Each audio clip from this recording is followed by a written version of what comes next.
everyone, Chris Devastation Felix here with a new series about different ways you can practice and improve at Doom. I logged into Xandronum the other day to watch a match with a buddy of mine, Demon Sphere, and I was kind of overwhelmed by all of the people asking me, oh, do you have a new guide, or do you have any tips, or how do I improve, and stuff like that. And I'm like, wow, okay. Apparently there's still a lot of people out there looking for stuff. So I decided to do a few more YouTube videos just showing some different practice techniques and ways that you can improve at Doom. And one of the things that I feel is really important about a good, solid Doom game is movement.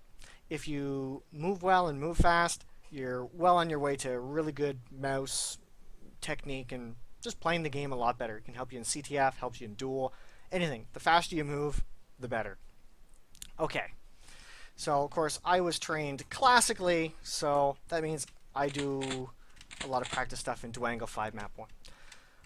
I'm going to assume that everybody watching this video knows what strafe running is. You hold forward and strafe right, or forward and strafe left at the exact same time, and you move faster, like forward and strafe left. Oh look, I'm moving faster. Forward and strafe right, I'm moving faster. That's a basic Doom thing. And of course, classical thought is you should be strafe running 100% of the time in your game, because it's faster. Why wouldn't you? There are a few situations where, well, if you think your opponent's going to pop out, maybe you want to stop strafe running just so you're pointed in the right direction in anticipation for your opponent. That stuff happens. Okay, there's two types of ways when you're strafing around a corner. One is turn strafing and the other is switch strafing.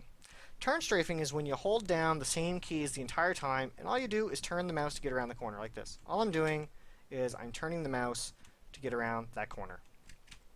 Nothing else. And of course you try to get as close as you can to the corner, usually. Now, I know some people are like, well, why do you want to be so close to the corner? Now you can't see anything. Okay, that's true. But if you're running away from somebody in a duel for whatever reason, or even in CTF, if everyone's behind you, I don't need to see what's in front of me. I just need to get away as soon as possible. That's why you should practice being able to cut the corners as tight as possible when you need to. The other one is switch strafing, and like the name says, this is when you actually switch your strafe direction. So you start off with strafe right to strafe left. See how I just switched there? From strafe left to strafe right. That's all you do.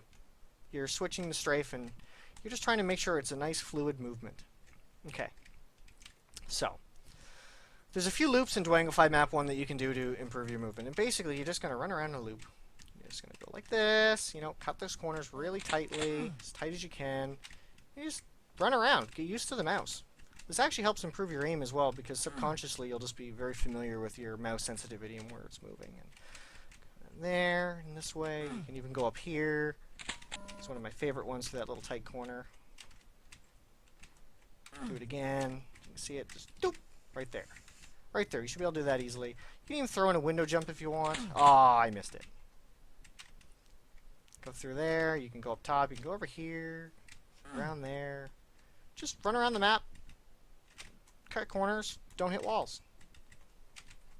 It's ways you can practice. Don't do that. That was bad.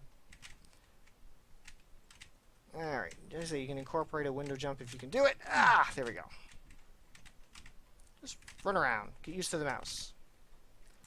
A few other things you can do to practice is you can use this hallway really well. You can kind of go down and go this way. Down. I just try to stay on the center line. And you should be able to just go back and forth like this. One mouse swipe. You shouldn't be like, oh, which way? No. Just nice, fluent mousing. Something that Slasher used to do, who of course is one of my favorite players from the old days, is he used to sit here and he used to go rocket. He'd hold down fire and make sure you get a rocket down each hallway. And if you don't do it well, you will get smashed in the face with a rocket. Another thing you can do is practice certain shots. Like, a lot of players like to kind of sit here right in this alcove. So why not practice being able to hit that? Like, maybe coming out of the blue room, you want to come, snap at it, and just run down. Or this way. Snap at it, and just keep on running without hitting a wall. I'm just going to go through here. You can even go like that and continue backwards. Do this shot again. Just keep going. Stuff like that. Shots that you might have to make in a game. Maybe you even want to go here and practice that one. Or maybe you want to go this way and practice that shot. Or up here and boom, right at the spawn. Boom, right at the spawn. Just like that. One fluid movement. Because when you hear it, you just want to be able to fire. You don't have to think. Alright, I'm going to show you a map that I developed for training a long time ago. And I still use it. Whenever I'm preparing for a tournament, I used it to prepare for QuakeCon in 2013. Whenever I come back from a long vacation of playing Doom, I load up this or I run around Duango 5. I separate it into 6 rooms, and each one kind of helps you practice a certain thing. So your easiest one starts out very wide, and then your hardest one gets very thin. So this one is the long hallway one, and basically you want to always hold down forward, and you're going to switch from strafe left to strafe right, to strafe left to strafe right, and kind of moving your mouse so that you keep going down this straight line like this to here. Whenever you fall off, you go right back to the start. That. You should be able to turn, switch, turn, switch, turn, switch, turn, and stay on that line. Alright, what does door number 2 hold? The one I hate. So this is the kind of one you practice in the hallway there in Duango 5, where you just want to go down and back. One fluid movement.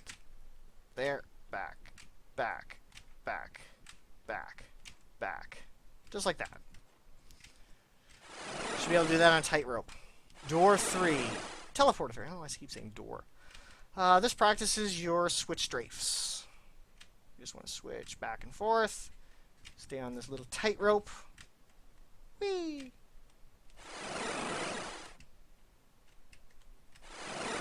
Yes, teleporter 4 is turn strafing. Keep your strafe in one direction and only turn the mouse. Kind of keep an eye on what's coming up. Is turn, turn, turn strafes. Get used to turning the mouse slowly. Door 5 is a special room that I developed that it's the exact same widths as a Map 1 or Duango 5 Map 1 hallway, but if you touch a wall, you get teleported back to the start. And the idea is, you know what? You just strafe around the hallways, get some turn strafes in there, some switch strafes, do a turn strafe. You just go around the hallways. Don't touch walls. Get used to the mouse. That's what this is all about. The better you are at movement and knowing how your mouse works, the better you aim, the better you move, the better you play. Alright. So, there's my tutorial on movement, how you can practice your movement. Remember, you don't need anybody here with you. Just, you can do this in single player or while you're waiting for someone to join your server. It's always good to do this, just to improve your movement. This is Chris Devastation Felix. Hopefully you found this useful or some helpful tips.